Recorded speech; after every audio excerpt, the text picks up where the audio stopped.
बिस्मिल्लाहिर्रहमानिर्रहीम अस्सलाम वालेकुम जी। तो स्टूडेंट्स क्या हाल है, उम्मीद है आप सब ठीक ठाक होंगे। अच्छा जी, हम ब्लॉक 4 की ऑस्पी जो बायोकेम के रिलेटेड है वो कर रहे थे। मैंने आपको बताया था कि दो स्टेशन होंगे आपके बायोकेमिस्ट्री में से, स्टेशन 6 और स्टेशन नंबर 7। स्टेशन 6 पे मैंने आपको बताया था कि ये प्रैक्टिकल्स होंगे जो पूछे जाएंगे, स्टेशन 7 पे ये प्रैक्टिकल्स होंगे जी। अच्छा, अब स्टेशन 6 पे जो ब्लड ग्लूकोज लेवल वाले प्रैक्टिकल्स थे मैंने आपको बताया था कि 4 हैं जी। एक तो ग्लूकोज ऑक्सीडेज मेथड वाला है, गॉड पॉड मेथड जो हमने लास्ट वीडियो में कर लिया है। उसके बाद है जी ग्लूकोज टॉलरेंस टेस्ट वाला जो हम इस वीडियो में करेंगे। फिर है जी ग्लूकोज बाय ग्लूकोमीटर। ग्लूकोमीटर से आप ग्लूकोज किस तरह चेक करते हैं, ये मैंने वीडियो का लिंक आपको दिया हुआ था जो ब्लॉक 5 की एक CFIC की वीडियो है, उसमें मैंने डिटेल में बताया हुआ है कि आपने ग्लूकोमीटर से किस तरह ब्लड ग्लूकोज लेवल चेक करना है, बल्कि आपको चेक करके दिखाया भी हुआ है। उसके बाद जी urine glucose by dipstick method, ये हमने जो फिजियो वाला इसी ब्लॉक का पोर्शन था उसमें कर लिया हुआ है जी। अच्छा, मतलब कि इस वीडियो में जब हम ग्लूकोज टॉलरेंस टेस्ट वाला प्रैक्टिकल कर लेंगे, इसका क्या मतलब होगा कि हमारे जो ब्लड ग्लूकोज लेवल के प्रैक्टिकल्स हैं वो सारे कंप्लीट हो जाएंगे। उसके बाद ये अमाइलेज लेवल वाला, लैक्टोज और BMI ये प्रैक्टिकल रह जाएंगे आपके स्टेशन नंबर 6 के जी। अच्छा, अब आते हैं ग्लूकोज टॉलरेंस टेस्ट की तरफ। ग्लूकोज टॉलरेंस टेस्ट सबसे पहले क्यों किया जाता है जी, ये आपको पता होना चाहिए।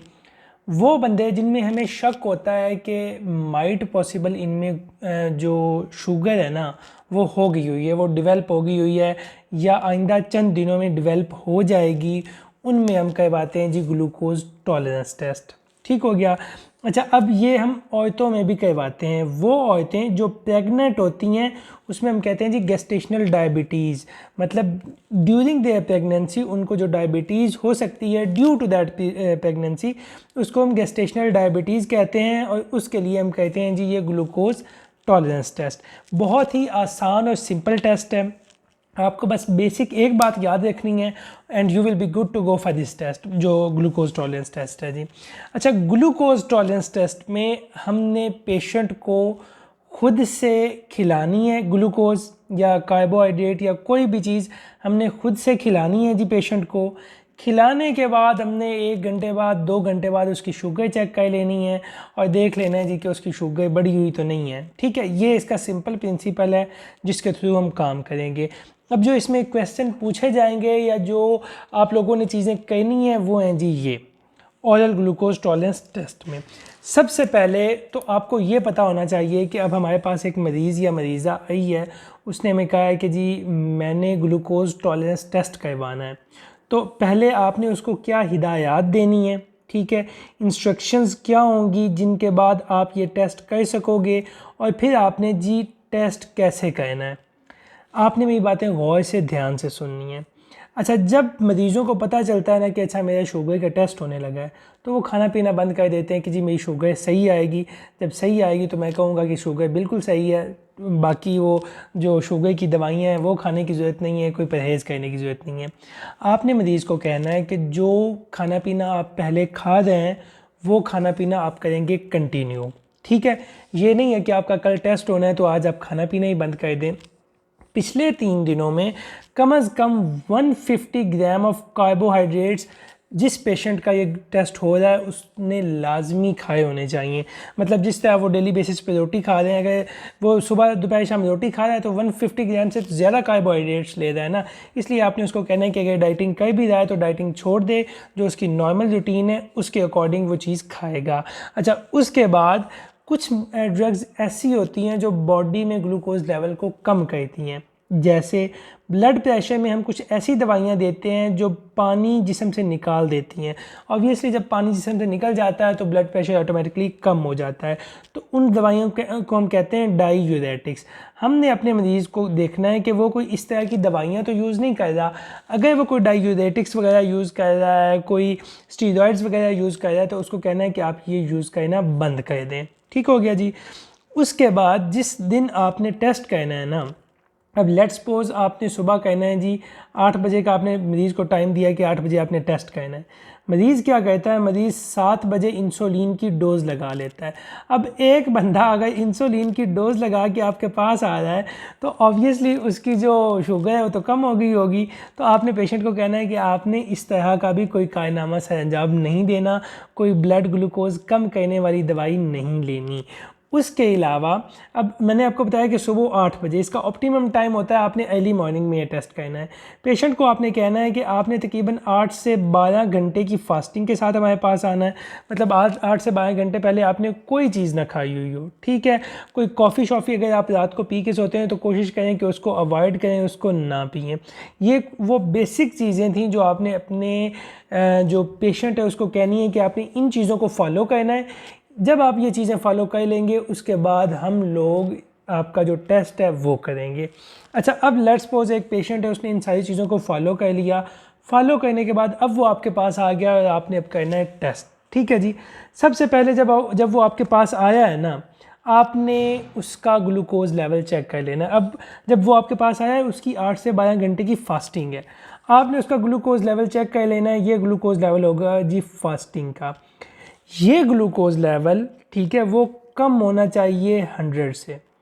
अगर 100 से कम होगा मतलब पेशेंट को जो शुगर है वो नहीं है, ठीक है, डायबिटीज़ फ्री है पेशेंट।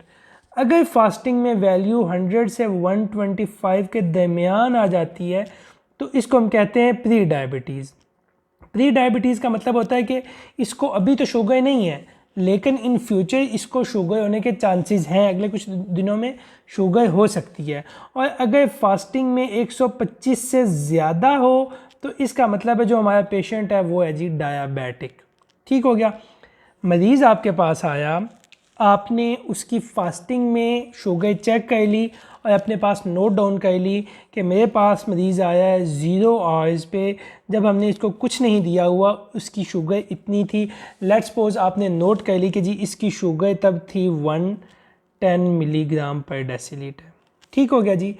उसके बाद आपने क्या करना है, अब अगर बंदा है बड़ा एडल्ट है, ठीक है, तो आपने 75 ग्राम ग्लूकोज, वो एक शॉपर में आती है, डब्बे में आती है, 75 ग्राम ग्लूकोज आपने मैयर करके 250 से 300 ml पानी लेना है, उसमें इसको मिला देना है और उसको कहना है कि पी लो। ठीक है।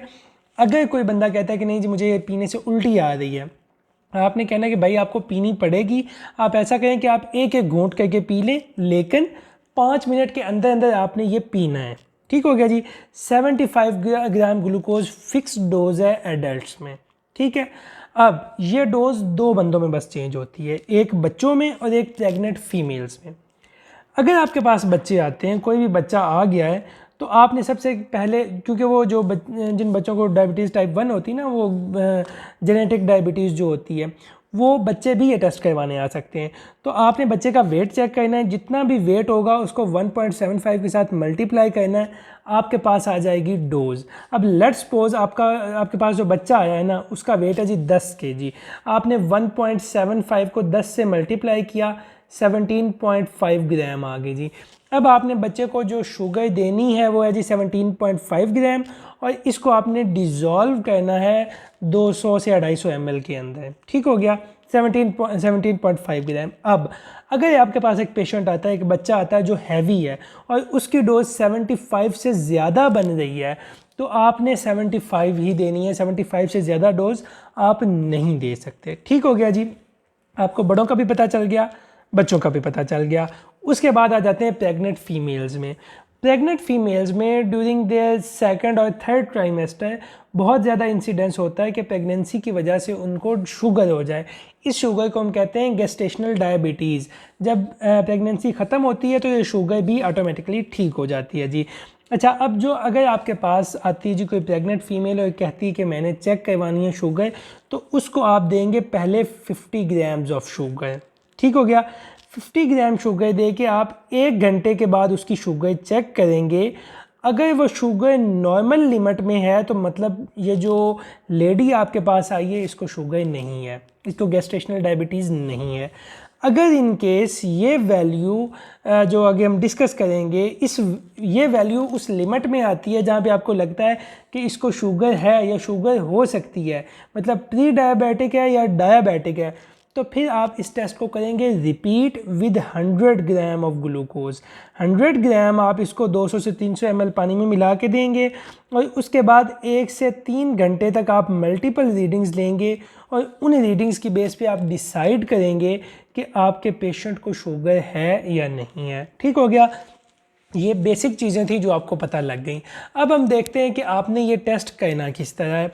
अब यहाँ पे हम टेस्ट कर रहे थे, ये वाली जगह पे आपके पास पेशेंट आया, प्रीपेयर्ड पेशेंट है, जो मैंने आपको चीज़ें खसूसियात बताई थी वो उसने पूरी की हुई हैं। अब हम उसका चेक करने लगे हैं जी, ऑरल ग्लूकोज टॉलरेंस टेस्ट।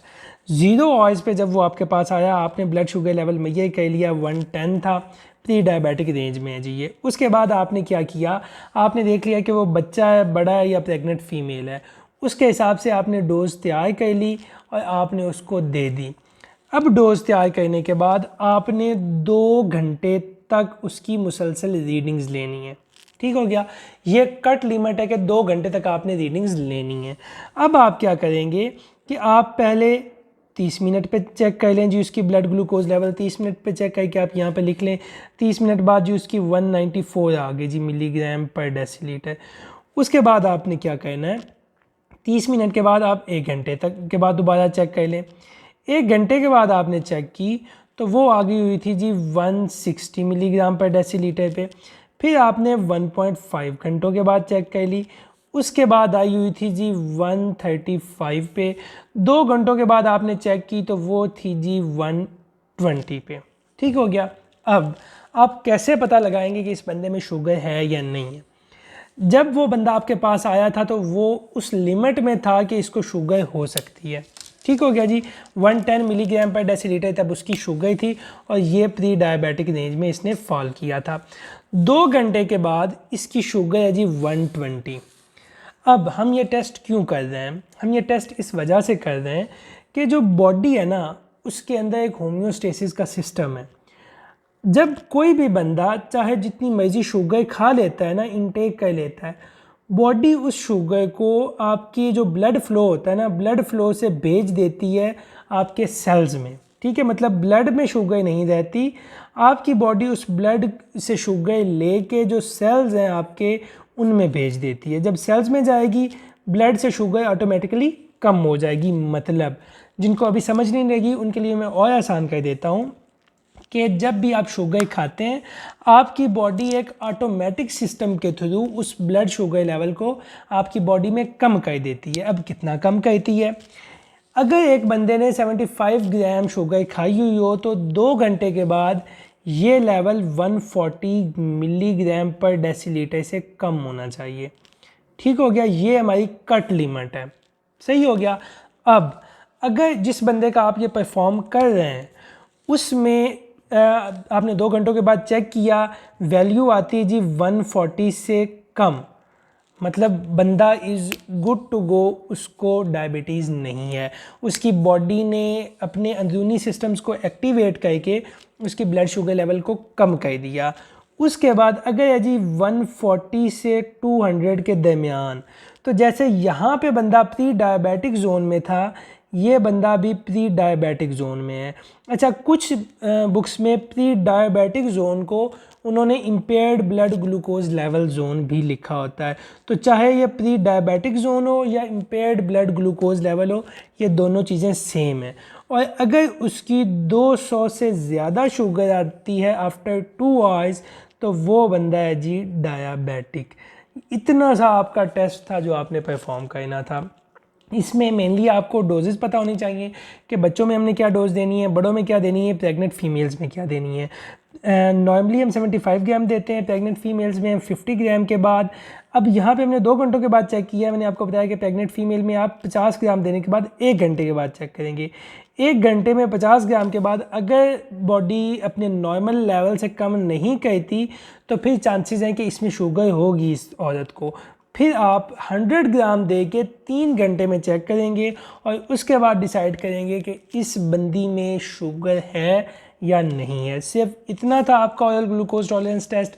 इसके रिगार्डिंग जो भी क्वेश्चन पूछे जाते हैं वो मैंने आपको इस प्रैक्टिकल समझाने के दौरान ही सॉल्व करवा दिए हैं। अब अगर आपकी अपनी कॉलेज की कोई बुक है जिसमें ये प्रैक्टिकल लिखा हुआ है, एक आध दफ़ा पढ़ लें। ये जो वैल्यूज़ मैंने आपको बताई हैं, ये वैल्यूज़ WHO की रिकमेंडेड वैल्यूज़ हैं, डिफरेंट जगह पे डिफरेंट लिखी हुई हैं। जो वैल्यूज़ मैंने आपको बताई हैं, अगर कोई प्रोफेसर आपसे कहता है कि ये वैल्यूज़ तो ठीक नहीं हैं, आप गलत वैल्यूज़ बता रहे हैं, तो आपने उनको बताना है कि जी मैंने जो WHO की वेबसाइट है उससे चेक किया है, साथ में जो आपकी विकीपीडिया है उससे कंफर्म किया है, इन दोनों जगहों पे यही वैल्यूज़ लिखी हुई थी, इसलिए मैंने आपको ये वैल्यूज़ बताई हैं। ठीक हो गया जी। आपका ऑयल ग्लूकोज टॉलरेंस वाला टेस्ट ख़त्म हो गया। अब अगली वीडियो में जो सीरम अमाइलेज लेवल है वो कर लेंगे, लैक्टोज टॉलरेंस और BMI। बहुत जल्द हाजिर होंगे अगली वीडियो के साथ, तब तक के लिए अल्लाह हाफिज़।